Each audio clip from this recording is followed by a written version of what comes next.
अलंकरोति इति अलंकार। अलंकरोति इति अलंकार का अर्थ है कि जो अलंकृत करता है वही अलंकार है। तो काव्य की शोभा में अलंकार शब्द और अर्थ के जरिए काव्य की शोभा बढ़ाने का कार्य करते हैं। तो ये जो तीनों हैं ये हमारे अलंकार के भेद होते हैं। ये तीनों हमारे क्या है? ये तीनों अलंकार के भेद यानी कि अलंकार के प्रकार हैं। अलंकार 3 प्रकार के होते हैं। अब हम अलंकार के भेद के अंतर्गत शब्द अलंकार के बारे में बात करने जा रहे हैं। तो शब्द अलंकार का यहाँ पे मैंने परिभाषा लिख दिया कि जब शब्दों के माध्यम से काव्य का सौंदर्य बढ़ता है वहाँ शब्द अलंकार पाया जाता है। अब हम बात करते हैं शब्द अलंकार के प्रकार के बारे में। तो आइए इसे देखते हैं। तो पहले नंबर पे हो जाएगा हमारा अनुप्रास अलंकार। अनुप्रास अलंकार ये हमारा सबसे पहले नंबर पे हो गया जिसके बारे में हम पढ़ेंगे। दूसरे नंबर पे हो जाएगा हमारा यमक अलंकार। अनुप्रास के बाद हम यमक अलंकार के बारे में पढ़ेंगे। तीसरे नंबर पे हो जाएगा हमारा श्लेष अलंकार। इन दोनों के बाद हम श्लेष अलंकार के बारे में पढ़ेंगे। ये तीनों ही शब्द अलंकार के अंतर्गत आते हैं। इसके बाद हमारा चौथे नंबर पे हो जाएगा पुनरुक्ति अलंकार। ये हमारा चौथे नंबर पे हो गया। पाँचवें नंबर पे हो जाएगा हमारा विप्सा अलंकार। यह हमारा 5वें नंबर पे हो जाएगा।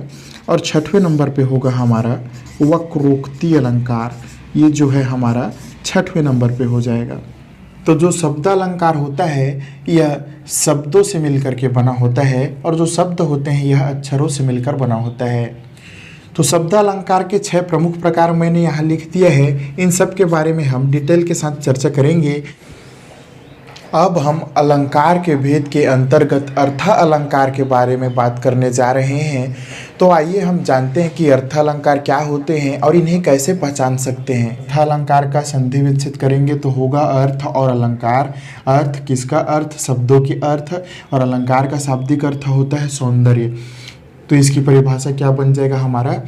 शब्द के अर्थ के कारण जब काव्य के सौंदर्य में वृद्धि होती है वहाँ अर्थ अलंकार पाया जाता है। जैसे कि इसका एक उदाहरण हो जाएगा कि मुख मुख चंद्रमा सा। मुख चंद्रमा सा सुंदर है। मुख चंद्रमा सा सुंदर है। इसका एक मैंने उदाहरण लिख दिया। अब दरअसल बात क्या है कि मुख यानी कि किसी का चेहरा चंद्रमा सा सुंदर है। यदि किसी का चेहरा सुंदर हो कि मत हो, लेकिन यदि उसकी तुलना हम किससे कर दें? चंद्रमा से, तो उसकी सुंदरता में 4 चांद लग जाते हैं। कहने का अर्थ है कि किसी की तुलना करने से उस शब्द के अर्थ के कारण उसके सौंदर्य में और वृद्धि हो जाती है।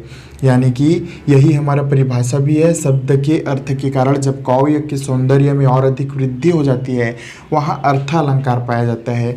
तो यह उदाहरण किसका उदाहरण है? हमारा अर्थ अलंकार का उदाहरण है। अब हम बात करते हैं अर्थ अलंकार के प्रकार के बारे में। अर्थ अलंकार जो होता है इसके बहुत सारे प्रकार होते हैं। लगभग 25 से 30 प्रकार होते हैं, लेकिन हम इसके कुछ महत्वपूर्ण गिने चुने प्रकारों के बारे में ही चर्चा करेंगे। पहले नंबर पे है हमारा उपमा अलंकार। उपमा अलंकार उपमा अलंकार हमारा पहले नंबर पे हो गया। दूसरे नंबर पे है हमारा रूपक अलंकार। दूसरे नंबर पे रूपक अलंकार। तीसरे नंबर पे हो जाएगा हमारा उत्प्रेक्षा अलंकार। उत्प्रेक्षा अलंकार ये हमारा तीसरा प्रकार हो गया अर्थ अलंकार के अंतर्गत। चौथे नंबर पे हो गया हमारा संदेह अलंकार। संदेह अलंकार हमारा चौथे नंबर पे हो गया। पाँचवें नंबर पे हो गया हमारा पाँचवें नंबर पे हो जाएगा हमारा अतिशयोक्ति अलंकार। अतिशयोक्ति अलंकार ये हो जाएगा हमारा 5वें नंबर पे अतिशयोक्ति अलंकार। और 6वें नंबर पे हो जाएगा हमारा मानवीकरण अलंकार। मानवीकरण अलंकार हमारा 6वें नंबर पे हो जाएगा मानवीकरण अलंकार। तो ये प्रमुख हैं, ये हमारे प्रमुख 6 है जो अर्थालंकार के अंतर्गत आते हैं। अब हम बात करने जा रहे हैं अलंकार के अंतर्गत अनुप्रास अलंकार के बारे में। हम अनुप्रास अलंकार क्या होता है, इसकी परिभाषा क्या है, इसके उदाहरण क्या है, इसके प्रकार कौन कौन से हैं, सभी चीज़ों को हम डिटेल के साथ देखने जा रहे हैं। अब हम बात करते हैं अनुप्रास अलंकार के बारे में। अनुप्रास अलंकार के बारे में तो अलंकार का तो शाब्दिक अर्थ हम जानते हैं कि सौंदर्य होता है, लेकिन अनुप्रास का अर्थ क्या हो जाएगा, तो इसका संधि विच्छेद करके देखते हैं। सबसे पहले तो ये हो जाएगा अनुधन प्रास। तो अनु का अर्थ होता है बार बार, अनु का अर्थ क्या हो गया, बार बार, और प्रास का अर्थ होता है वर्ण या फिर अक्षर। तो इसका मतलब हो जाएगा कि जब किसी वर्ण की आवृत्ति बार बार हो तो वहाँ अनुप्रास अलंकार होता है। जब किसी वर्ण की आवृत्ति, जब किसी वर्ण की आवृत्ति बार बार होती है, जब किसी वर्ण की आवृत्ति बार बार होती है, वहाँ अनुप्रास अलंकार, वहाँ अनुप्रास अलंकार पाया जाता है, वहाँ अनुप्रास अलंकार पाया जाता है। ये मैंने लिख दिया अनुप्रास अलंकार की परिभाषा कि जब किसी वर्ण की आवृत्ति बार बार होती है वहाँ अनुप्रास अलंकार पाया जाता है। अब इसका एक उदाहरण देख लेते हैं हम। जैसा कि आप देख सकते हैं यहाँ पे मैंने एक वाक्य लिखा है कि चारु चंद्र की चंचल किरणें खेल रही है जल थल में, स्वच्छ चांदनी बिछी हुई है अवनी और अंबर तल में। तो यहाँ पे देख सकते हैं कि च वर्ण की आवृत्ति बार बार हुई है, देख सकते हैं 4 बार। पहले लाइन में च वर्ण की आवृत्ति 4 बार हुई है और दूसरे लाइन में ल वर्ण की आवृत्ति भी 3 बार हुई है, ऊपर में 1 मिला देंगे तो 4 बार हुई है। तो यहाँ देख सकते हैं एक ही वर्ण की आवृत्ति बार बार हो रही है, जैसे कि च वर्ण की आवृत्ति बार बार हुई है, च वर्ण की आवृत्ति। इस वजह से यह अनुप्रास अलंकार है, क्योंकि अनुप्रास अलंकार कहता है कि किसी वर्ण की आवृत्ति बार बार होती है। एक और उदाहरण लिखता हूँ, उसके बाद हम अनुप्रास अलंकार को समझने का प्रयत्न करेंगे। तो यहाँ पे देख सकते हैं कि मैंने एक वाक्य लिख दिया है, रघुपति राघव राजा राम। तो इसमें देखेंगे र 1 बार हो गया, दूसरा बार हो गया, तीसरा बार हो गया, चौथा बार हो गया। इस वाक्य में भी र वर्ण की आवृत्ति 4 बार हुई है। र वर्ण की आवृत्ति देखने के लिए हमें मिला हुआ है, र वर्ण की आवृत्ति हुई है। तो यहाँ पे देख सकते हैं इन दोनों ही उदाहरण में हमें देखने को मिल रहा है कि इसमें च वर्ण की आवृत्ति हुई है और इस वाक्य में र वर्ण की आवृत्ति हुई है। और अनुप्रास अलंकार कहता है कि जब किसी वर्ण की आवृत्ति बार बार हो वहाँ अनुप्रास अलंकार होता है। हमें सिर्फ वर्ण की आवृत्ति से मतलब है, इसके अर्थ से मतलब नहीं है, क्योंकि अनुप्रास अलंकार जो होता है शब्द अलंकार के अंतर्गत आता है और शब्द अलंकार के अंतर्गत आने के कारण हमें सिर्फ शब्दों से मतलब है, अर्थ से मतलब नहीं होता है। अब हम बात कर लेते हैं कि अनुप्रास अलंकार का प्रकार कितने प्रकार का होता है। अब हम अनुप्रास अलंकार के भेद के बारे में बात करते हैं। पहले नंबर पे हो जाएगा हमारा छेकानुप्रास अलंकार। तो ये हमारा पहले नंबर पे हो गया छेकानुप्रास अलंकार। दूसरे नंबर पे हो जाएगा हमारा वृत्त्यानुप्रास अलंकार। ये दूसरे नंबर पे हो गया हमारा वृत्तीय अनुप्रास अलंकार। तीसरे नंबर पे हो जाएगा हमारा लाटा अनुप्रास अलंकार। तीसरे नंबर पे हो गया हमारा लाटा अनुप्रास अलंकार। चौथे नंबर पे हो गया हमारा अत्यनुप्रास अलंकार। चौथे नंबर पे हो गया हमारा अत्यनुप्रास अलंकार। ये हो गया हमारे चौथे नंबर पे। और पाँचवें नंबर पे हो जाएगा हमारा श्रुत्यनुप्रास अलंकार। श्रुत्यनुप्रास अलंकार ये हो गया हमारा 5वां नंबर पे। तो इस तरीके से अनुप्रास अलंकार जो होता है यह 5 प्रकार का होता है। तो इस तरीके से देख सकते हैं कि अनुप्रास अलंकार 5 प्रकार के होते हैं। तो ये मैं बात कर रहा था अनुप्रास अलंकार के बारे में। उम्मीद करता हूँ कि आपको समझ में आया होगा। अब हम यमक अलंकार के बारे में बात करने जा रहे हैं। तो जो यमक अलंकार होता है यह अलंकार के जो 3 प्रकार होते हैं उसमें से पहला प्रकार शब्द अलंकार के अंतर्गत आता है। तो आइए हम जानते हैं यमक अलंकार के बारे में। तो यमक अलंकार से संबंधित परीक्षा में जितने भी प्रश्न पूछे जाते हैं, उदाहरण हो गए, इसकी परिभाषा हो गई, सभी बातों पर हम चर्चा करने जा रहे हैं। किसी शब्द की आवृत्ति बार बार होती है। यमक अलंकार की परिभाषा बताने जा रहा हूं मैं। क्या हो जाएगा? किसी शब्द की आवृत्ति बार बार होती है, लेकिन एक खास बात है, इसमें एक खास बात है जिसको ध्यान रखना है। किसी शब्द की आवृत्ति बार बार होती है, लेकिन खास बात क्या है कि हर बार जितने बार भी उसकी आवृत्ति हो जाए, लेकिन हर बार उसका अर्थ अलग होता है। हर बार उसका अर्थ अलग होता है। इसे यमक अलंकार कहा जाता है। अर्थ अलग होता है, यह यमक अलंकार की खासियत है। देखिए यहाँ पे मैंने यमक अलंकार का परिभाषा लिखा है कि किसी शब्द की आवृत्ति बार बार होती है, लेकिन हर बार उसका अर्थ अलग अलग होता है। यहाँ पर मैं आपके सामने कुछ उदाहरण लिख देता हूँ और उदाहरण के जरिए हम समझने का यमक अलंकार को प्रयास करते हैं।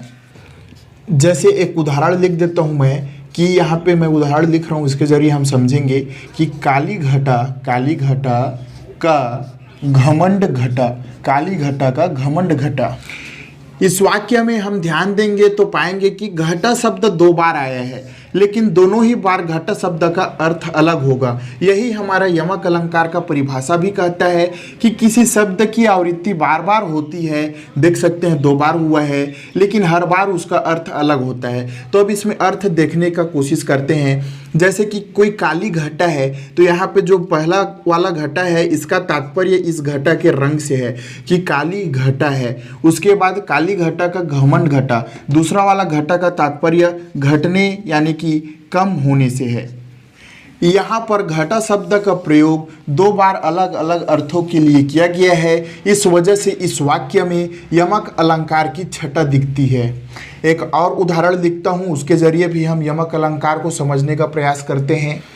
यहाँ पे देख सकते हैं कि मैंने फिर से एक वाक्य लिखा है, कनक कनक ते 100 गुनी मादकता अधिकाय, या खाए बौराए जग वा पाए बौराए।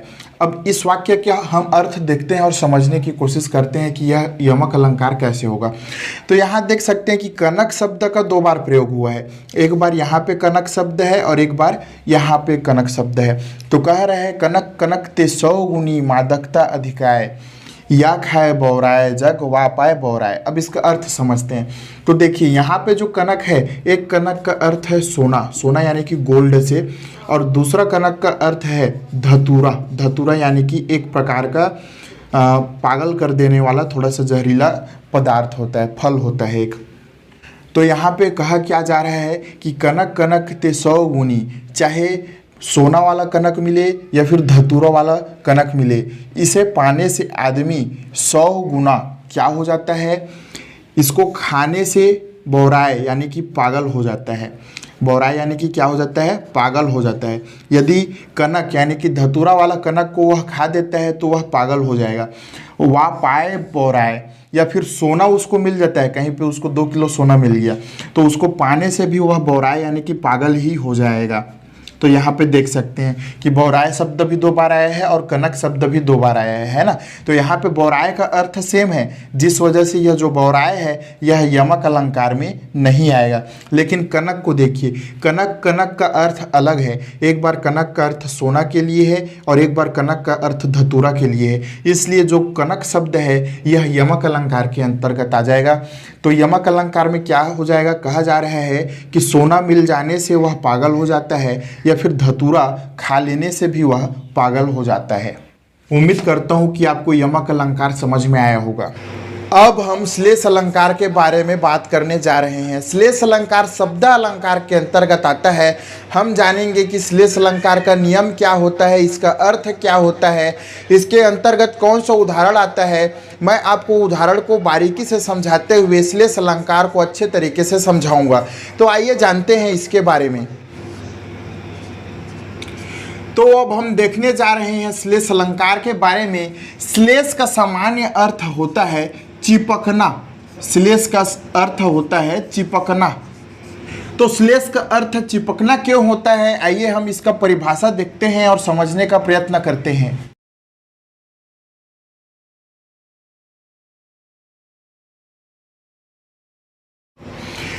तो यहाँ पर मैंने परिभाषा लिखा है कि जब एक ही शब्द बार बार आए लेकिन उनके अर्थ अलग अलग मिले, वहाँ श्लेष अलंकार होता है। यह श्लेष अलंकार का परिभाषा लिख दिया है। श्लेष अलंकार का अर्थ होता है चिपकना। तो उसकी परिभाषा है कि जब एक ही शब्द बार बार आए लेकिन उनके अलग अलग अर्थ मिले, वहाँ श्लेष अलंकार होता है। तो आइए इसे उदाहरण की सहायता से हम समझने का प्रयास करते हैं।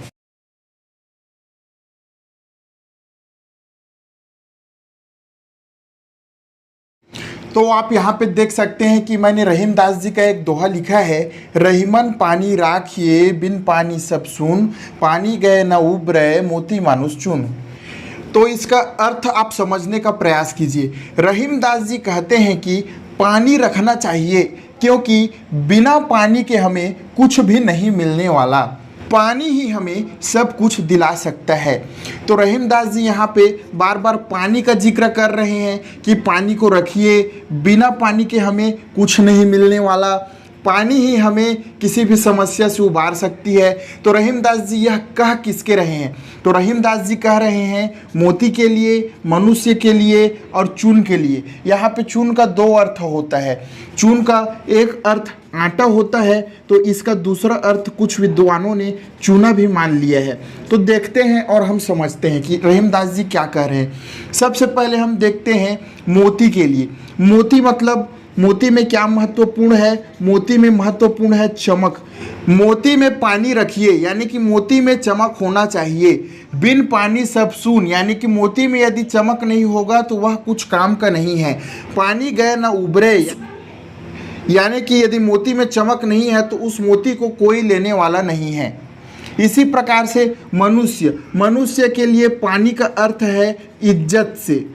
यहाँ पे देखिए, रहीमन पानी रखिए, यानी कि रहीमदास जी मनुष्य को कहते हैं कि अपना इज्जत, अपना सम्मान बना करके रखना चाहिए, क्योंकि बिन पानी सब सून। एक बार आपका इज्जत चला गया तो आपको वह इज्जत दोबारा नहीं मिलने वाला है। तो यहाँ पे मनुष्य के लिए पानी का तात्पर्य इज्जत से हो गया। अब चून के लिए देखते हैं कि चून के लिए यहाँ पे जो पानी है इसका मतलब क्या होगा। तो चून में एक बार आटा आएगा और एक बार चूना आएगा। यदि हमको आटा बनाना है तो आटा से रोटी बनाने के लिए उसमें हमें पानी डालना ही पड़ेगा। उसी प्रकार से चूना से यदि दीवार की पुताई करनी है तो उसमें भी हमें पानी डालना ही पड़ेगा। यहाँ पे हमें चून में पानी यानी कि जल डालना ही पड़ेगा। तो उसी को रहीमदास जी कहते हैं कि रहीमन पानी राखिए, यानी कि चून में पानी डालिए, क्योंकि बिना पानी के वह चून हमारा कुछ काम नहीं आने वाला है। उस चून में यदि पानी डालते हैं तभी वह हमारा काम आएगा। तो इस प्रकार से रहीमदास जी ने यहाँ पे जो पानी है, पानी का चिपका हुआ अर्थ एक बार मोती से बताया है, एक बार मनुष्य से बताया है और एक बार चून से बताया है। पानी का अर्थ इनसे चिपका हुआ है, इसीलिए श्लेष शब्द का अर्थ चिपकना या चिपका हुआ होता है। तो श्लेष अलंकार का जो परिभाषा है, जब एक ही शब्द बार बार आए लेकिन उनके अर्थ अलग अलग मिले, वहाँ श्लेष अलंकार होता है। तो देख सकते हैं पानी की पुनरावृत्ति हुई है। एक बार पानी, दूसरा बार पानी और तीसरा बार पानी। 3 बार पानी आया हुआ है, लेकिन मोती के लिए पानी का अर्थ चमक है, मनुष्य के लिए पानी का अर्थ इज्जत है और चूना के लिए पानी का अर्थ जल है। उम्मीद करता हूं कि श्लेष अलंकार आपको समझ में आ गया होगा। अब हम वक्रोक्ति अलंकार के बारे में बात करने जा रहे हैं। यह शब्द अलंकार का ही एक प्रकार होता है। तो हम इस वीडियो में जानेंगे कि वक्रोक्ति अलंकार क्या होता है, इसके कितने प्रकार होते हैं, इसका परिभाषा क्या है, इसका नियम क्या है, इसे हम किस तरीके से पहचानेंगे, इसके उदाहरण कौन कौन से हैं, इन सारी बातों पर हम चर्चा करने जा रहे हैं। तो चलिए शुरू करते हैं। तो अब हम बात करते हैं वक्रोक्ति अलंकार के बारे में।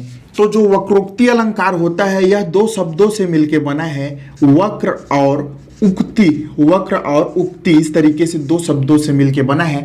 वक्र का हम सामान्य अर्थ निकाल सकते हैं कि टेढ़ा मेढ़ा होना या फिर तिरछी होना, टेढ़ा मेढ़ा होना या फिर तिरछी, इस तरीके से इसका हम सामान्य अर्थ निकाल सकते हैं। और उक्ति का मतलब होता है कथन।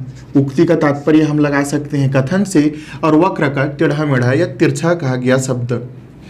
आइए अब हम इसका परिभाषा देखते हैं।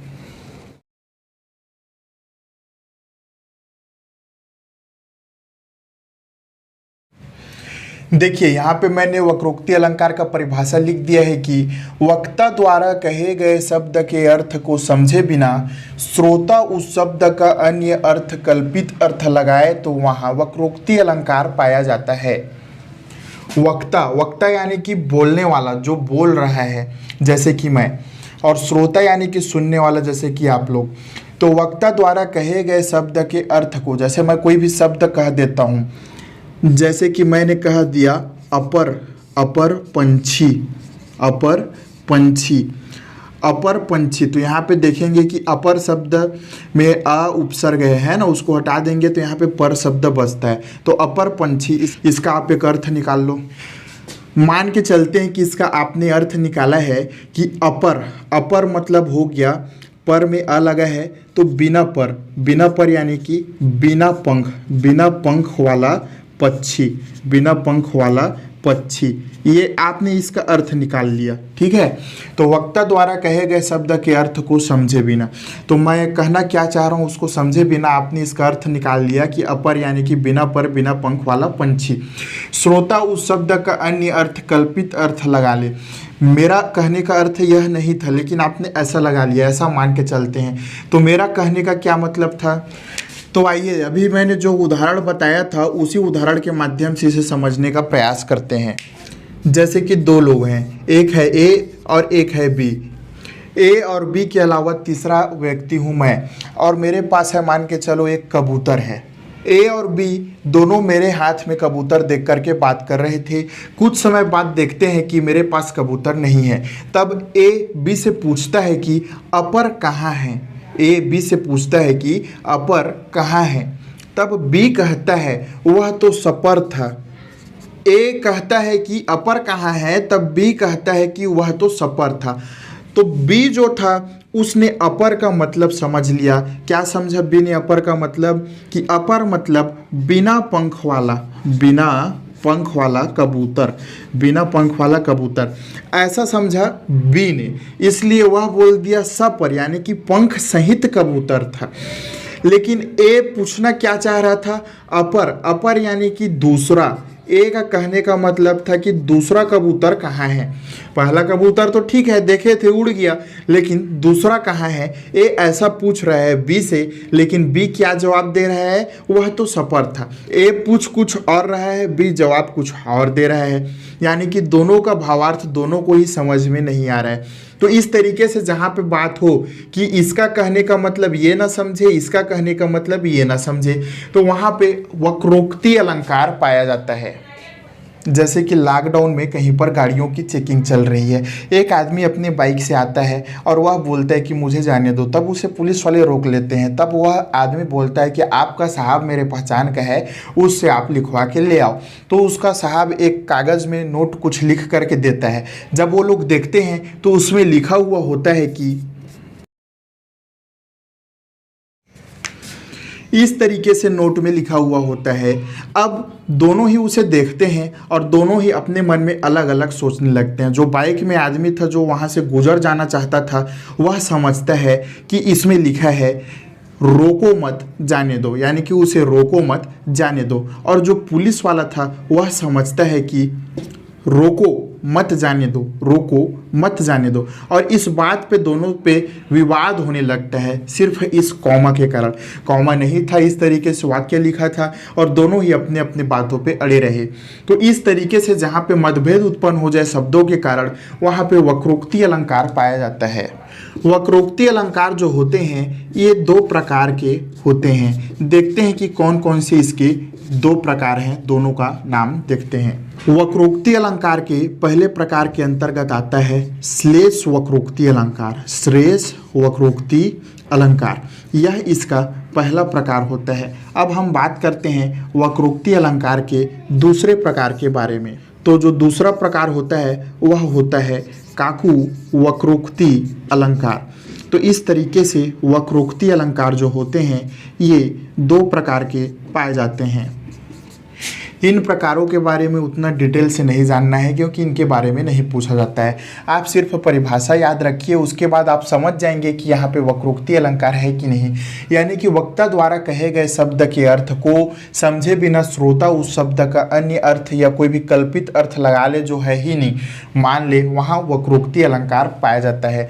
यानी कि हम कुछ कहें और सुनने वाला कुछ और समझे तो वहाँ पे वक्रोक्ति अलंकार होता है। उम्मीद करता हूँ कि यह आपको समझ में आया होगा।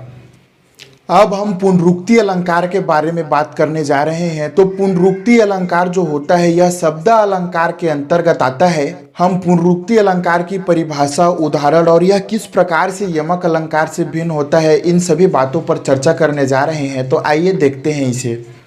तो अब हम बात करते हैं पुनरुक्ति अलंकार के बारे में।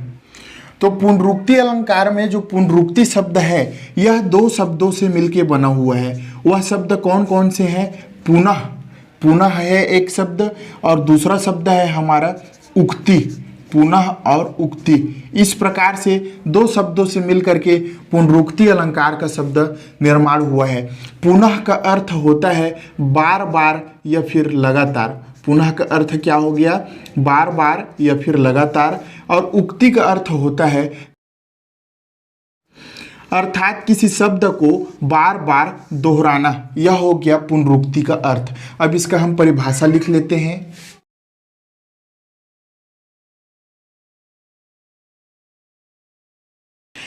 यहाँ पे देखिए कि मैंने पुनरुक्ति अलंकार की परिभाषा लिखा है, शब्दों की आवृत्ति बार बार हो। ध्यान देंगे, शब्दों की आवृत्ति बार बार हो और उन शब्दों का अर्थ भी समान हो। समान हो बोल रहा हूँ, अलग हो नहीं बोल रहा हूँ। यदि अलग हो जाएगा तो वह यमक अलंकार होगा। कैसे होगा? उदाहरण के जरिए समझाऊंगा। उसे पुनरुक्ति अलंकार कहते हैं। अब यहाँ पे मैं लिख देता हूँ एक बार उदाहरण, और उदाहरण के जरिए हम पुनरुक्ति अलंकार को समझने का प्रयास करते हैं। जैसे कि यहाँ पे मैं एक उदाहरण लिख देता हूँ कि यहाँ छोटे छोटे, देख सकते हैं छोटे छोटे, दो बार इस शब्द की आवृत्ति हो रही है, पुनरावृत्ति हो रही है। यहाँ छोटे छोटे बच्चे हैं, यहाँ छोटे छोटे बच्चे हैं। अब इसको ध्यान से समझना आप। यहाँ छोटे छोटे बच्चे हैं, तो छोटे छोटे इस शब्द की आवृत्ति दो बार हुई है और इनका अर्थ अलग अलग नहीं है। छोटे छोटे मतलब दोनों का ही समान अर्थ है कि छोटा या फिर स्मॉल बच्चे यहाँ पर है। एक दूसरा उदाहरण लिख देता हूँ, जैसे कि क्या होता है कि वृक्षों से कई बार मीठा रस टपकता है, तो उसे हम क्या बोलते हैं कि मीठा मीठा मीठा मीठा रस टपकता है, मीठा मीठा रस टपकता। इस उदाहरण को देखिए, यहाँ पे मीठा शब्द की आवृत्ति दो बार हुई है और दोनों का ही अर्थ स्वीट यानी मीठा से ही है, समान अर्थ है दोनों से। इस वजह से इसका अर्थ समान है, इस वजह से यह पुनरुक्ति अलंकार होगा। किस कंडीशन में पुनरुक्ति अलंकार नहीं होगा वह भी मैं बता देता हूँ। काली घटा का घमंड घटा। अब इसे हम समझने का प्रयत्न करते हैं। तो यहाँ पे देखेंगे कि घटा शब्द दो बार आया है, लेकिन दोनों ही बार इसका समान अर्थ नहीं होगा, इसका अलग अलग अर्थ होगा। क्योंकि देखिए काली घटा का घमंड घटा, तो यहाँ पर जो घटा है, इस घटा का तात्पर्य है कि काली घटा यानी कि घनघोर काली घटा है। इसका संबंध घनघोर काली घटा शब्द से है। लेकिन इसके बाद वाला जो घटा है, इस घटा का अर्थ है कम, कम यानी कि कम होना। तो यहाँ देखिए काली घटा का घमंड घटा, यानी कि काली घनघोर घटा है, उसका घमंड घटा यानी कि वो घटा कम हो रहा है, बादल कम हो रहा है। तो इस तरीके से जहाँ पे इन शब्दों का अर्थ अलग अलग निकलने लगे वहाँ पे यमक अलंकार होता है। यह यमक अलंकार का उदाहरण है। लेकिन जहाँ पे इनका अर्थ एक समान होता है वहाँ पे पुनरुक्ति अलंकार होता है। उम्मीद करता हूँ कि आपको पुनरुक्ति अलंकार समझ आया होगा।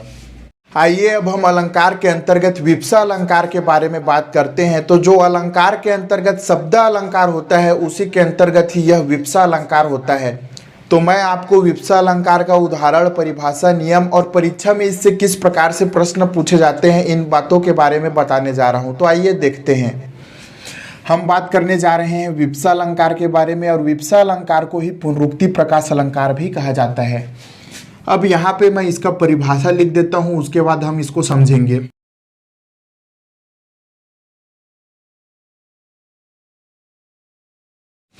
तो यहाँ पे ध्यान देंगे कि हर्ष, घबराहट, आश्चर्य, घृणा या फिर रोचकता, ऐसे शब्दों को काव्य में दोहराना ही विप्सा अलंकार कहलाता है। और विप्सा अलंकार को ही पुनरुक्ति प्रकाश अलंकार भी कहते हैं। तो अब यहाँ पे मैं एक उदाहरण लिख देता हूँ और इस उदाहरण की सहायता से हम विप्सा अलंकार को समझने का प्रयास करेंगे। तो यहाँ देख सकते हैं मैंने एक उदाहरण लिखा है कि बढ़त पल पल, घटत छिन छिन, चलत न लगे बार। तो यहाँ देख सकते हैं कि पल पल शब्द की एक बार आवृत्ति हुई है और एक बार छिन छिन शब्द की आवृत्ति हुई है। इस प्रकार से इसमें शब्दों की आवृत्ति हो रही है, जिस वजह से यह विप्सा अलंकार होगा। एक और उदाहरण लिख देता हूँ, उसके बाद मैं इसे समझाता हूँ। तो यहाँ देख सकते हैं कि मैंने एक और उदाहरण लिखा है कि मोही मोही मोहन को मन भयो राधामय, राधा मन मोही मोही मोहन मई मई। तो यहाँ पे जो ये उदाहरण है इसमें देखेंगे कि मोही मोही की एक बार आवृत्ति हुई है, उसके बाद यहाँ पर मोही मोही की एक बार फिर से आवृत्ति हुई है, उसके बाद अंत में क्या है, मई मई की आवृत्ति हुई है। उसी प्रकार से देखेंगे तो अलग में मन और मन की आवृत्ति हुई है, मोहन की भी आवृत्ति हुई है। मतलब इसमें काफ़ी सारे ऐसे शब्द हैं जिसकी आवृत्ति बार बार होती रही है। तो यहाँ परिभाषा में ही कहा गया है कि हर्ष, घबराहट, आश्चर्य, घृणा या फिर रोचकता, ऐसे शब्दों को काव्य में दोहराना ही विप्सा अलंकार कहलाता है। तो देख सकते हैं कि इसमें शब्द को बार बार दोहराया जा रहा है। तो जहाँ इस तरीके से शब्द बार बार दोहराने में आए, बार बार उन्हें दोहराया जाए, तो वहाँ पे विप्सा अलंकार मिलता है। इसे पुनरुक्ति प्रकाश अलंकार भी कहा जाता है। अब हम बात करने जा रहे हैं उपमा अलंकार के बारे में। तो जो उपमा अलंकार होता है यह अर्थ अलंकार के अंतर्गत आता है। मैं आपको बताऊंगा कि उपमा अलंकार का नियम क्या होता है, इसके उदाहरण को हम किस प्रकार से पहचान सकते हैं, उपमा अलंकार कितने प्रकार के होते हैं, उपमा अलंकार से संबंधित प्रश्न में कौन कौन से प्रकार से प्रश्न पूछे जाते हैं, इसके उदाहरण को कैसे समझेंगे, उपमा अलंकार से संबंधित सभी चीज़ों को हम बारीकी के साथ सीखने जा रहे हैं। तो आइए जानते हैं उपमा अलंकार के बारे में। अब हम बात करने जा रहे हैं उपमा अलंकार के बारे में। उपमा का एक सिंपल सा अर्थ होता है। उपमा का क्या अर्थ होता है, आइए जानते हैं। उपमा का अर्थ होता है तुलना करना। जी हाँ, उपमा अर्थात तुलना।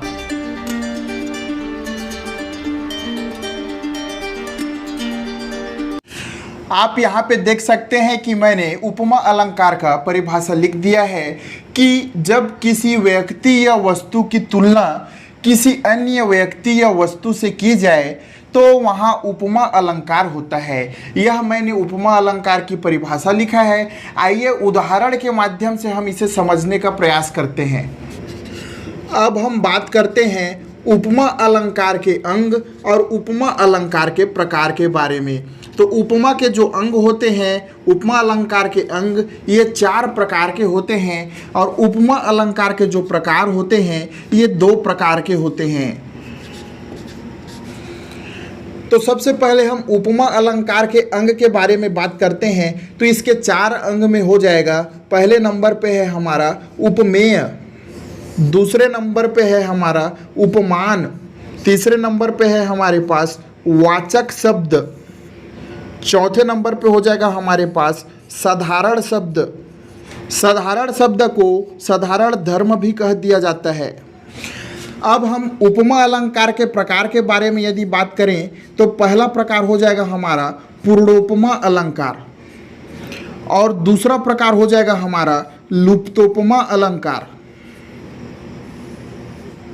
तो यह हमारा उपमा अलंकार है। इसके बाद उदाहरण देखने से पहले एक बार इसे फिर से रिपीट कर देता हूँ कि उपमा अलंकार, तो उपमा का अर्थ तुलना होता है। परिभाषा क्या हो गया, जब किसी व्यक्ति या वस्तु की तुलना किसी अन्य व्यक्ति या वस्तु से की जाए तो वहाँ उपमा अलंकार होता है। उपमा के अंग 4 प्रकार के होते हैं, उपमेय, उपमान, वाचक शब्द और साधारण धर्म। उपमा अलंकार के 2 प्रकार होते हैं, पूर्णोपमा अलंकार, लुप्तोपमा अलंकार।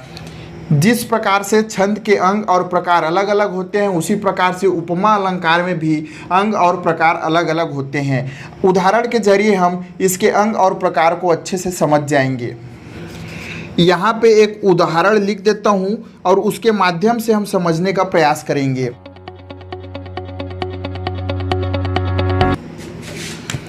तो यहाँ पे देखिए मैंने एक उदाहरण लिखा है कि पीपर पात सरिस मन डोला। इसका अर्थ है कि पीपल के पत्ते जैसा हमारा मन हिलता डुलता है। तो उपमेय का मतलब हो जाएगा जिसकी तुलना की जाए,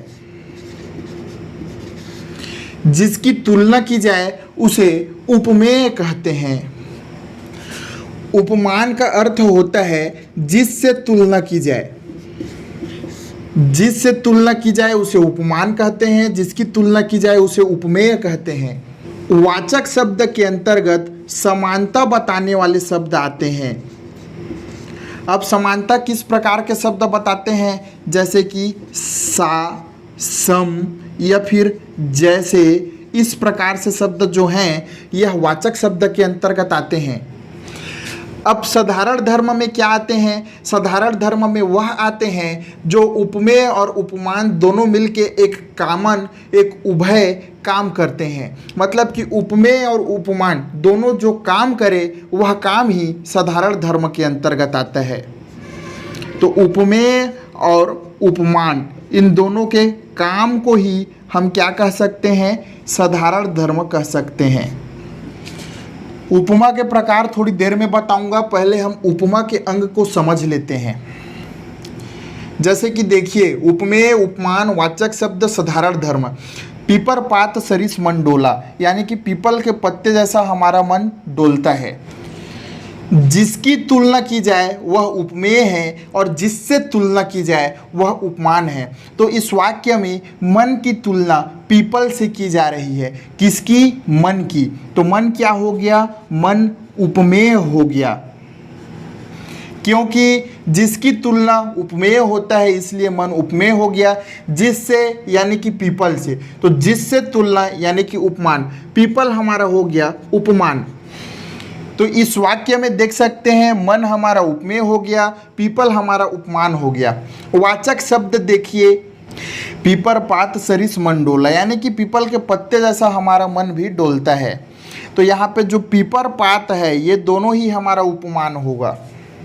वाचक शब्द यानी कि समानता, समानता इसमें सरिस वाला जो शब्द है यह समानता ला रहा है, इसलिए वाचक शब्द हो जाएगा हमारा सरिस। और साधारण धर्म यानी कि उपमेय और उपमान, उपमेय क्या है? मन, और उपमान क्या है? पीपल। दोनों में एक समान काम क्या हो रहा है? डोलने का काम हो रहा है, इसलिए यह हो जाएगा हमारा साधारण धर्म, जो काम दोनों में होता है। अब हम ध्यान देंगे पीपर पात सरिस मन डोला, इस वाक्य में पाएंगे कि जिसकी तुलना यानी कि मन की तुलना जो उपमेय है किससे किया जा रहा है? जिससे यानी कि उपमान यानी कि पीपल के पत्ते से किया जा रहा है। वाचक शब्द समानता दोनों में दर्शा रहा है सरिस, और दोनों में कॉमन यानी कि साधारण धर्म निभा रहा है डोला।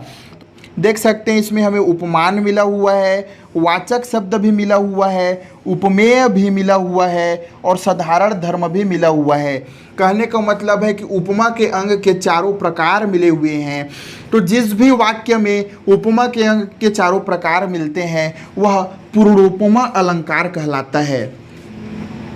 मान लीजिए इसमें से कोई एकाक वाक्य गायब होता, पीपर पात सरिस मन डोला के जगह में पीपर पात सरिस डोला लिखा होता, मन गायब होता यानी कि उपमेय गायब होता इस वाक्य से, सिर्फ पीपर पात सरिस डोला लिखा हुआ होता तो वहाँ पे लुप्तोपमा अलंकार होता।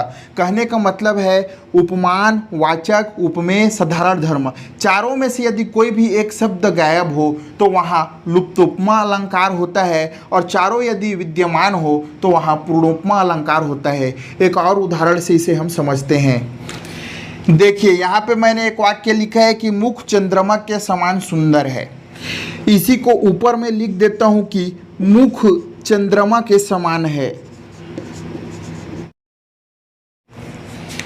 अब यहाँ पे देखिए मुख चंद्रमा के समान सुंदर है और ये लिखा हूं मुख चंद्रमा के समान है।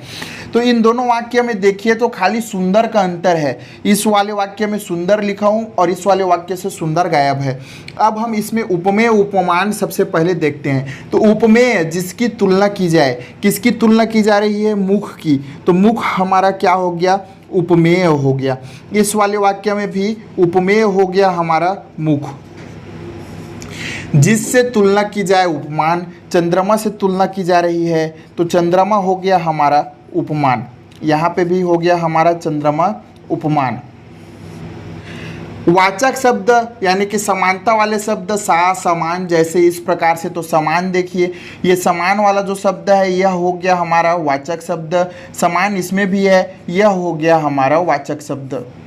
साधारण धर्म जो उपमेय और उपमान दोनों में स्थित हो, तो मुख उपमेय है, चंद्रमा उपमान है, और दोनों में क्या स्थित है? दोनों ही सुंदर हैं।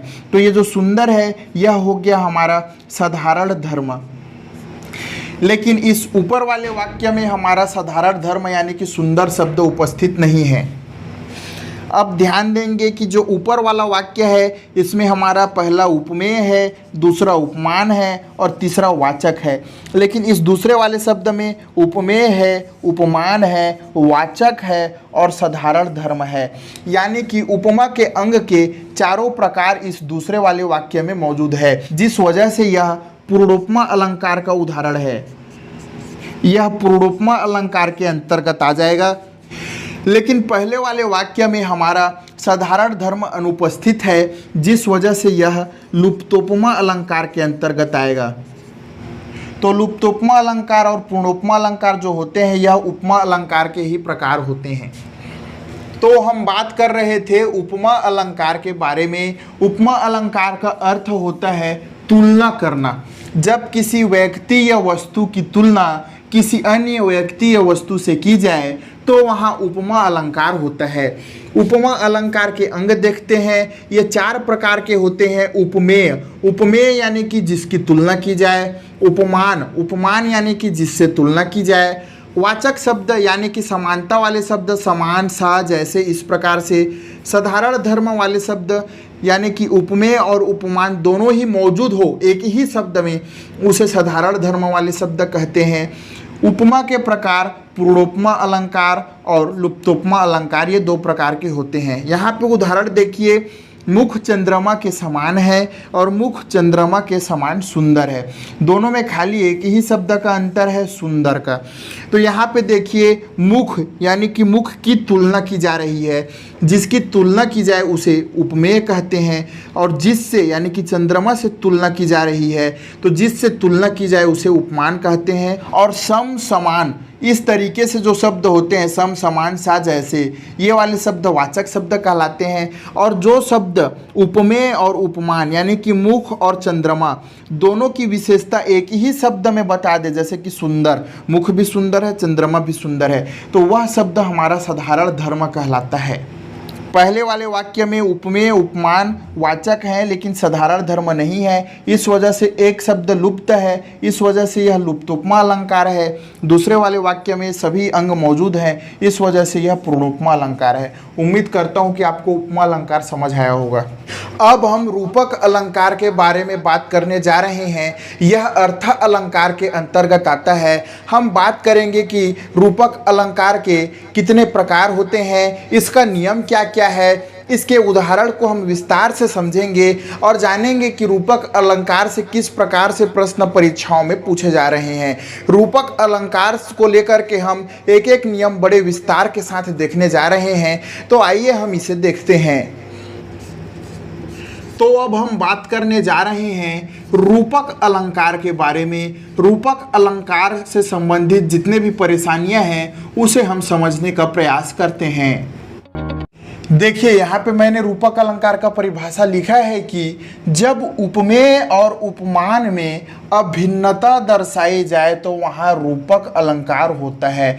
उपमेय और उपमान क्या होता है ये मैं अभी बता दूंगा थोड़ी देर में। उसके पहले देख लीजिए अभिन्नता क्या होता है। अभिन्नता मतलब कि कोई भिन्न ना हो, कोई अंतर ना हो, यानी कि एक समान हो, एक जैसे हो। कहने का मतलब है कि उपमेय और उपमान अलग अलग ना हो, देखने से ऐसा लगे कि कौन उपमेय है कौन उपमान है यह पता ही ना चले, दोनों समान लगे।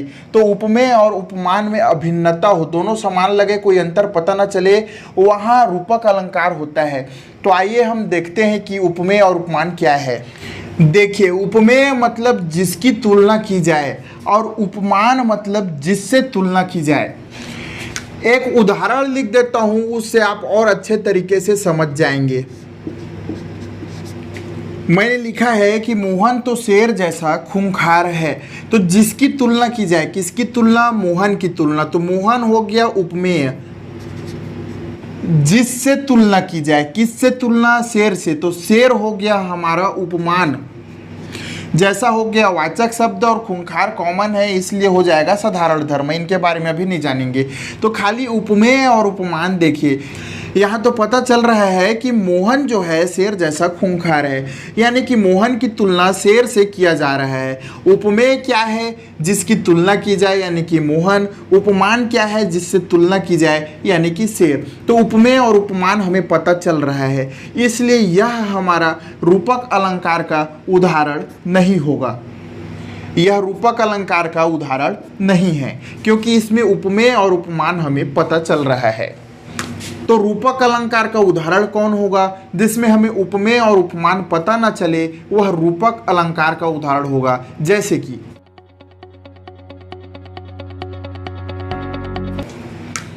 इस वाक्य में देखिए कि मैया मैं तो चंद्र खिलौना लाए हूं। तो इसमें किसकी तुलना किससे की जा रही है? क्या चंद्र की तुलना खिलौना से की जा रही है? नहीं की जा रही है, बल्कि एक साथ बोला गया है कि चंद्र खिलौना। अलग अलग नहीं बोला गया है कि चंद्र के समान खिलौना चाहिए।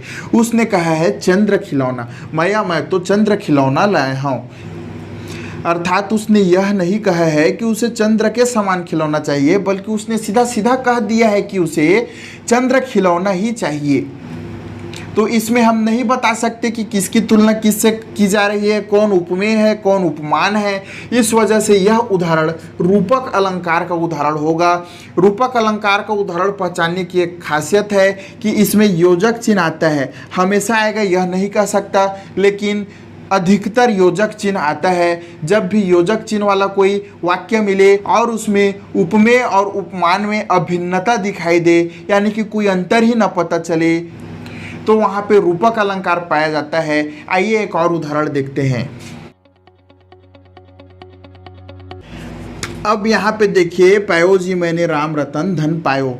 यहाँ पे योजक चिन्ह है ना। तो इस वाक्य में देखिए किसकी किससे तुलना की जा रही है। क्या राम की तुलना रतन से की जा रही है? क्या कहा जा रहा है कि राम रतन के समान है? नहीं, इस तरीके से नहीं कहा जा रहा है। राम उपमेय रतन उपमान होना चाहिए, लेकिन यहाँ पे नहीं होगा, क्योंकि कहा जा रहा है कि पायो जी मैंने राम रतन धन पायो। राम के समान कोई रतन पाया ऐसा नहीं बोल रहा है, बल्कि डायरेक्ट एक साथ कह रहा है कि राम रतन धन पायो। जिस वजह से इसमें उपमेय और उपमान में हमें भिन्नता या अंतर दिखाना मुश्किल हो रहा है, इस वजह से यह उदाहरण हमारा रूपक अलंकार के अंतर्गत आ जाएगा। अब हम बात करते हैं रूपक अलंकार के प्रकार के बारे में। रूपक अलंकार का पहला प्रकार होता है समरूपक अलंकार। समरूपक अलंकार रूपक अलंकार का पहला प्रकार हो गया। समरूपक अलंकार में क्या होता है कि जो उपमेय होता है और उपमान होता है, दोनों को एक समान बता दिया जाता है। दूसरा होता है हमारा न्यून रूपक अलंकार। तीसरा होता है हमारा अधिक रूपक अलंकार। समरूपक अलंकार में तो उपमेय और उपमान को समान बताया जाता है, लेकिन न्यून और अधिक में एक बार उपमेय को कम बता देगा, एक बार उपमान को ज़्यादा बता देगा। इस तरीके से होता है।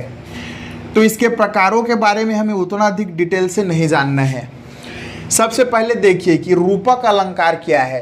तो रूपक अलंकार का परिभाषा है कि जब उपमेय और उपमान में, उपमेय और उपमान क्या होता है? उपमेय यानी कि जिसकी तुलना की जाए, जैसे कि मैया मैं तो चंद्र खिलौना लाहौं, इसमें हमें नहीं पता चल रहा है उपमेय उपमान उतना स्पष्ट रूप से, लेकिन मोहन तो शेर जैसा खूंखार है।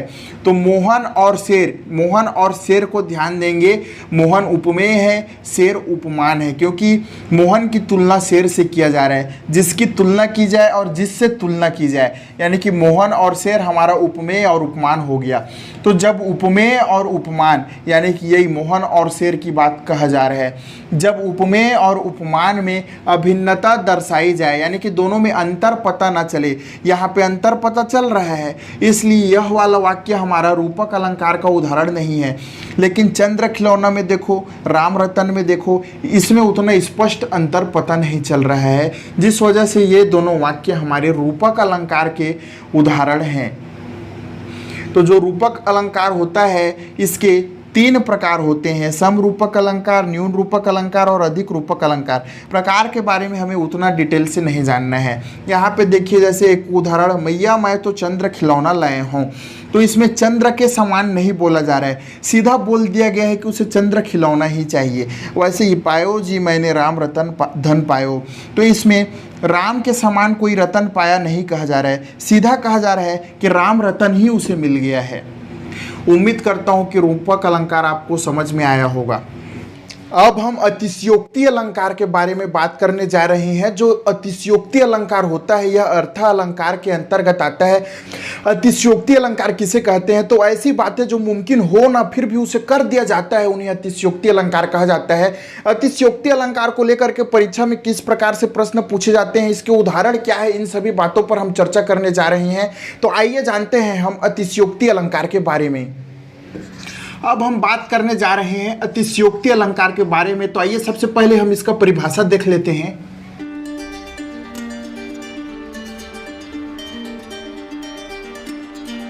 तो देखिए, यहाँ पे अतिशयोक्ति अलंकार की परिभाषा लिखा है कि जब किसी व्यक्ति, वस्तु आदि का वर्णन बहुत ज़्यादा बढ़ा चढ़ाकर किया जाए तो वहाँ अतिशयोक्ति अलंकार होता है। यानी कि जब किसी व्यक्ति, वस्तु आदि का वर्णन बहुत ज़्यादा बढ़ा चढ़ाकर किया जाता है तो वहाँ पे अतिशयोक्ति अलंकार पाया जाता है।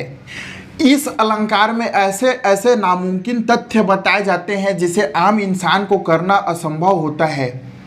तो आइए यहाँ पे कुछ उदाहरण लिखता हूँ और उस उदाहरण के माध्यम से हम अतिशयोक्ति अलंकार को समझने का प्रयत्न करते हैं।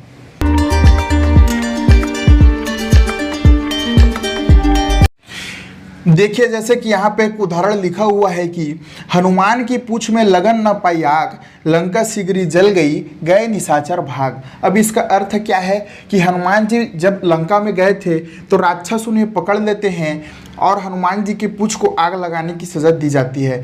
तो यहाँ पर हनुमान जी की पूंछ में अभी आग लग भी नहीं पाई है, हनुमान जी की पूंछ में आग लग भी नहीं पाई है और लंका सारी जल गई है और निशाचर लंका छोड़कर भाग गए हैं, ऐसा बताया जा रहा है। यह कैसा संभव है कि जब पूंछ में आग लगी ही ना हो तो हनुमान जी लंका को जला दे? यानी कि यहाँ पे बात को बढ़ा चढ़ाकर कही गई है, इस वजह से यहाँ पे अतिशयोक्ति अलंकार है। आइए एक और उदाहरण हम देखते हैं जिसके माध्यम से अतिशयोक्ति अलंकार को समझने का प्रयास करेंगे।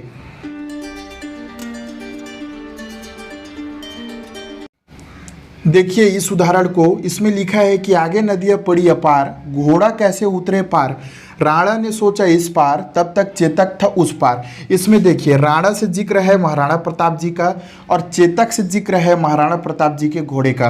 अब हम इसका अर्थ समझते हैं कि इसमें कौन सी बात को बढ़ा चढ़ाकर कहा गया है। आगे नदियाँ पड़ी अपार, मतलब कि महाराणा प्रताप जी जब अपने घोड़ा से जा रहे थे तो सामने में उसको एक बहुत बड़ी नदी दिखती है, घोड़ा कैसे उतरे उस पार। तो महाराणा प्रताप जी सोच रहे हैं कि अब घोड़ा को इस नदी से पार कैसे करा सकता हूँ। राणा ने सोचा इस पार, राणा जी अभी नदी के इस पार सोच रहे हैं, उनका सोचना खत्म नहीं हुआ है, लेकिन तब तक चेतक नदी को पार कर चुका है। अब देखिए यहाँ पे यह कैसा संभव है कि एक बहुत बड़ी नदी है और राणा जी सोच रहे हैं कि घोड़ा को कैसे पार कराऊं, लेकिन उनके सोचने से ही पहले घोड़ा नदी पार कर सकता है।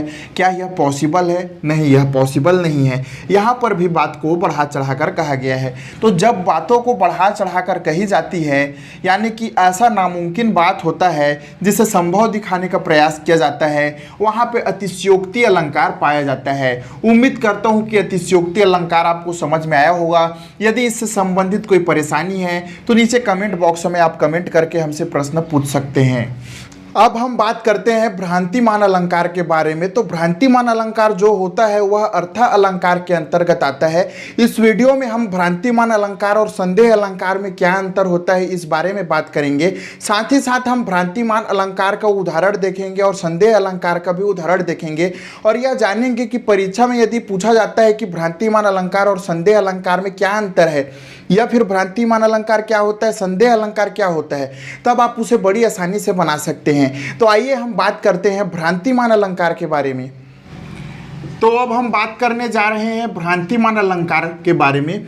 उसके पहले मैं थोड़ा सा बता देता हूं कि भ्रांतिमान और संदेह क्या होता है।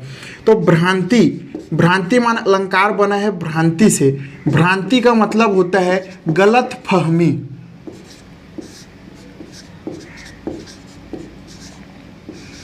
अर्थात जो है नहीं वैसा हमें सोच लेना।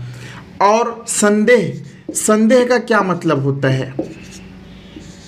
संदेह का मतलब होता तो नहीं है, लेकिन मान लीजिए अविश्वास, यानी कि हमें उस चीज़ पर विश्वास हो ही ना। जैसे कि एक बार इसको समझने का प्रयास करेंगे कि रास्ते में हम जा रहे हैं, हम एक रोड में हैं, हमें रोड में चलते जाना है आगे, लेकिन रोड के बीच में हमें एक रस्सी या फिर सांप दिखता है। हमें यह नहीं पता कि वह रस्सी है या सांप है, और हम उस रोड से वापस चले आते हैं। तो यह स्थिति होगा संदेह के अंतर्गत।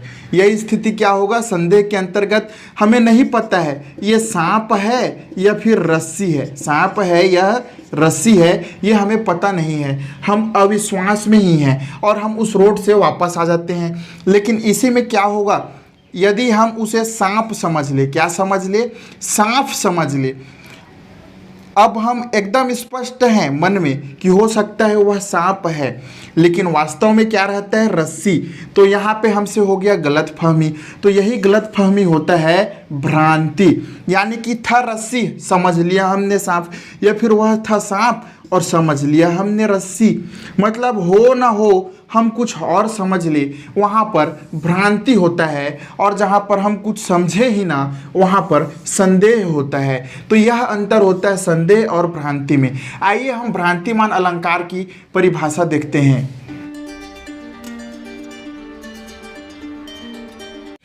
देखिए यहाँ पर मैंने भ्रांतिमान अलंकार का परिभाषा लिख दिया है कि जहाँ पर समानता के कारण किसी वस्तु में अन्य वस्तु का भ्रम हो जाए तो वहाँ भ्रांतिमान अलंकार होता है। जैसे कि हमें भ्रम हो गया था कि सांप है या रस्सी, उसी प्रकार से स्थिति निर्मित हो।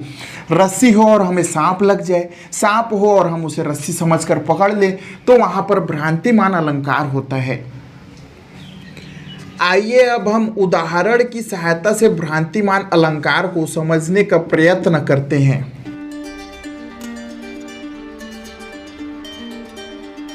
तो आप यहाँ पे देखेंगे कि एक उदाहरण लिखा हुआ हूँ। बिल विचार कर नाक सूंड में घुसने लगा विषैला सांप, काली एक समझ विषधर को उठा लिया तब गजने आप। अब हम इसका अर्थ समझने का प्रयास करते हैं। गज का मतलब हो जाएगा हाथी। विषधर मतलब नागराज या फिर नाग सांप। तो कंडीशन कुछ ऐसा है कि रात का समय है और एक हाथी किसी गन्ने के खेत में जाता है। तब वहां पर हाथी काली ईख मतलब काला गन्ना समझ करके सांप को उठा लेता है। हाथी काला गन्ना समझ करके विषैले नागराज को अपने सूंड में उठा लेता है। उसके बाद बिल यानी कि सांप जहाँ रहता है, सांप का घर, विचार कर नागसूट में घुसने लगा विषैला सांप। अब हाथी ने नागराज को गन्नों के साथ उठा तो लिया है, लेकिन जो नागराज था हाथी के सूंड में, यानी कि सांप जहाँ रहता है, सांप का घर, विचार कर नागसूट में घुसने लगा विषैला सांप। अब हाथी ने नागराज को गन्नों के साथ उठा तो लिया है, लेकिन जो नागराज था हाथी के सूंड में घुसने लगता है। नागराज को लगता है कि जो हाथी का सूंड है वह उसका एक बिल है और उस बिल में घुस जाऊं। ऐसा सोच करके नागराज हाथी के सूंड में घुस रहा है और जो हाथी है वह नागराज को काला गन्ना है समझ करके उठा लिया है। यहाँ पर दोनों ओर भ्रम की स्थिति हो रही है, इसलिए यह भ्रांतिमान अलंकार का उदाहरण है। आइए हम एक और उदाहरण देखते हैं और इसे समझने का प्रयास करते हैं।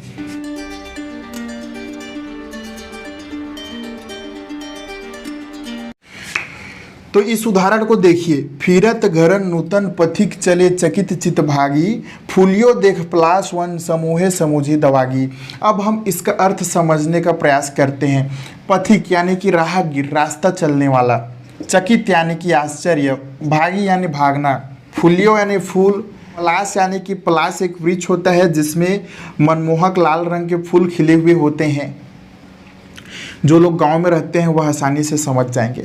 तो यहाँ पे कंडीशन ऐसा है कि एक बाहरी व्यक्ति जो शहर वगैरह में रहता होगा जंगल घूमने जाता है, और जंगल जब घूमने जाता है तो फिरत फिरत वह जंगल में काफ़ी अंदर चला जाता है। गर्मी का मौसम है, तभी वह देखता है, क्या देखता है कि लगभग आधा किलोमीटर दूर जंगल में घनघोर आग लगा हुआ है। एकदम लाल लाल कलर दिख रहा है, लाल लाल कलर की बौछार है। वह समझता है कि आधा किलोमीटर दूर आग लगा है, जंगल सूखा है, अब यहाँ से भाग जाऊँ समझ करके भाग जाता है।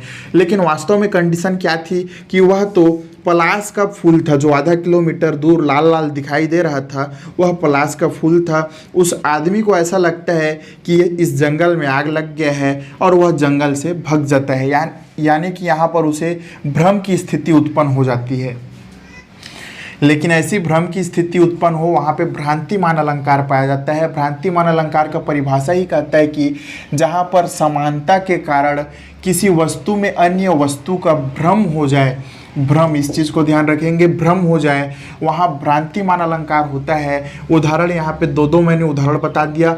उम्मीद करता हूँ कि आपको भ्रांतिमान अलंकार समझ में आया होगा। अब हम बात करने जा रहे हैं मानवीकरण अलंकार के बारे में। तो जो मानवीकरण अलंकार होता है यह अर्थ अलंकार के अंतर्गत ही आता है।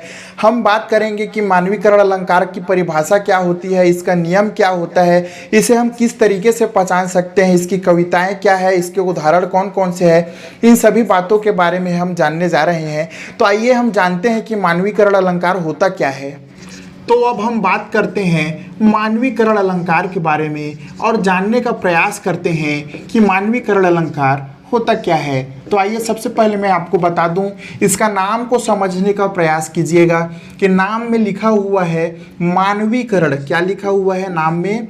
मानवीकरण।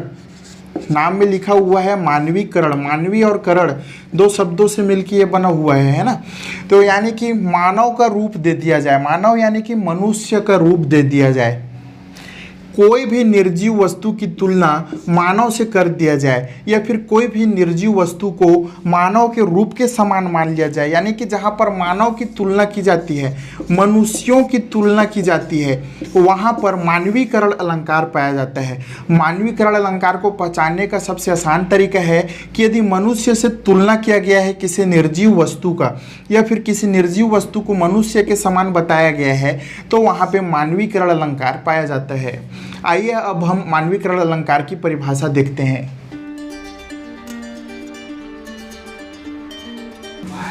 यहाँ पे देखिए मैंने मानवीकरण अलंकार का परिभाषा लिखा है कि काव्य की शोभा बढ़ाने के लिए बेजुबान को मानव सदृश रूप में माना जाए, वहाँ मानवीकरण अलंकार होता है। अर्थात इसका कहने का अर्थ यह है कि काव्य में यानी कि अलंकार के जरिए काव्य की शोभा बढ़ाई जाती है, और काव्य यानी कि कविताओं वगैरह की शोभा बढ़ाने के लिए किसी भी निर्जीव को मनुष्य के रूप में तुलना कर लिया जाए, मनुष्य के रूप में मान लिया जाए, तो वहाँ पे मानवीकरण अलंकार होता है। आइए अब हम इसे उदाहरण के जरिए समझते हैं।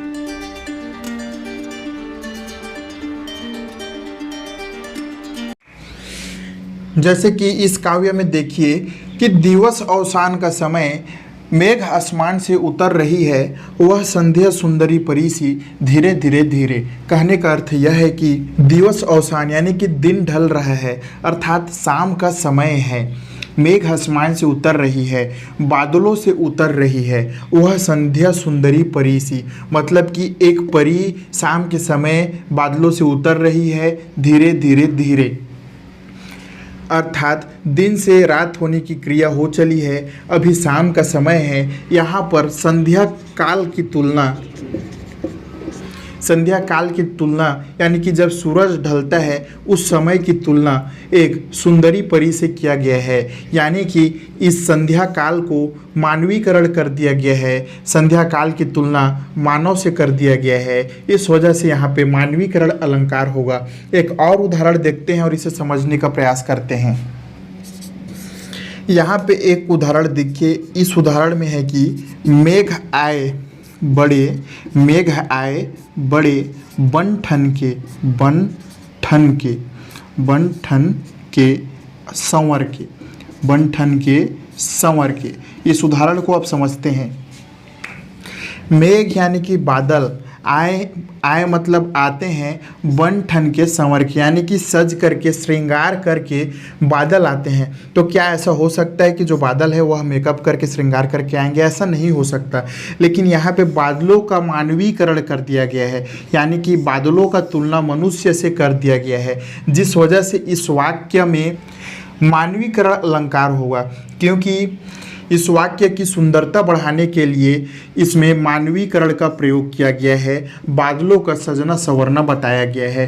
तो यह तो था मानवीकरण अलंकार, जिसका परिभाषा कहता है कि काव्य की शोभा बढ़ाने के लिए बेजुबान यानी कि निर्जीव को मानव सदृश रूप में माना जाता है, बेजुबान को भी मानव के रूप में मान लिया जाता है, वहाँ मानवीकरण अलंकार होता है। उदाहरण तो यहाँ पे मैंने 2 उदाहरण बताया है। उम्मीद करता हूँ कि इसके जरिए आपको मानवीकरण अलंकार समझ में आया होगा।